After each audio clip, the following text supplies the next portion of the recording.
저희가 원래 정치 얘기만 나누는 정치 시그널인데 헌법학자를 이렇게 모셔서 여쭤보게 될 날이 올지는 몰랐습니다. 지금 온 국민이 헌법재판소의 어떤 절차나 이런 것들에 관심이 많고 예. 뭐 본의 아니게 좀 공부를 하게 된 이런 상황이라서 좀 여쭤볼까 하는데 헌재에서 대통령의 탄핵 심판 변론 종결을 한 지가 한 달이 넘어가고 있거든요. 예. 이 정도면은 좀 결론을 내야 될 때인데 왜 이렇게 좀 수기가 길어진다라고 보십니까?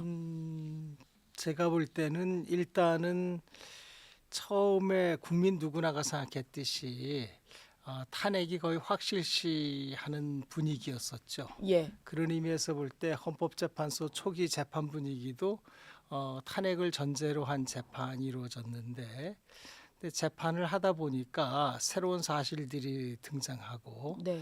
또 그 과정 속에서 재판을 서둘다 보니까 재판이 좀 불공정하기도 했었고 또 그다음에 부실하기도 했었고 네. 뭐 예를 들면 우리 허영 교수님 말씀하셨듯이 수사 중인 사건에는 수사 기록을 송부받지 못하는데 네. 그런 기록을 송부받았다든지 그러면 증거 능력이 없을 수 있단 말이에요. 또 문 권한대행은 네. 검사 작성 조서는 증거 능력이 있다고 말하는데 다른 재판관들은 그렇게 생각 안 할 수도 있단 말이에요. 예. 그리고 제가 볼 때 국회에서 탄핵 심판 소추 의결서를 작성해서 보내는데 네. 소위 말하는 소장 같은 건데 예. 거기에 이제 증거 자료가 붙거든요. 그 증거 자료 모두다가 다 언론 매스컴의 그 보도 내용들. 보도도 내용들이란 예. 말이에요. 그럼 우리 법적으로 이걸 전문 증거, 다시 말해서 들은 얘기를 옮긴 얘기가 되니까 네. 다 증거 능력이 없다고 보여진다고요. 음. 그러면은 결과적으로 네. 남아 있는 증거들은 헌법재판소에서 증인으로 불러서 들은 증언 뭐 요 정도 네. 밖에는 지금 증거가 없는 상태다. 예. 그런데 지금 해야 될 일은 뭐냐면 대통령을 파면시키는 거란 말이에요. 네. 그럼 파면시키기에 충분한 증거가 수집됐느냐? 근데 충분하지 않았다라고 볼 수 있잖아요. 예. 재판관님들마다 생각이 다를 수 있으니까 그런 의미에서 일단 법리적으로 의견 충돌이 있을 수도 있고 네. 그다음에 서서히 분위기가 바뀌면서 윤석열 대통령이 과연 그 처음에 비상계엄 할 때의 분위기처럼 네. 무조건 잘못했느냐, 예. 비상계엄을 한 이유가 있지 않았겠느냐에 대한 어떤 국민들의 어떤 이해하는 마음이 일부 생기기도 하고 이러면서 스트리트의 분위기가 완전히 바뀌었죠. 예.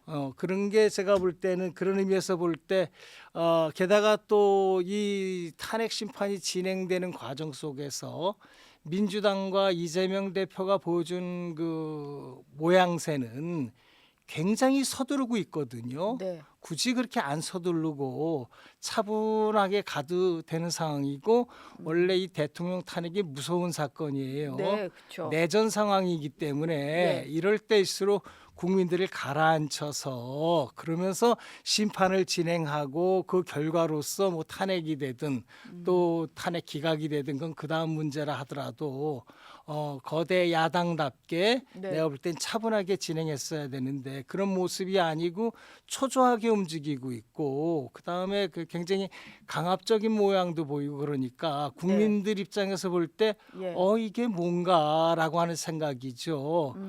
국민들의 입장에서는 주권자는 난데 네. 어떻게 지금 돌아가는 형국이 정치인들 몇 사람들이 움직이는 모양새로 보일까?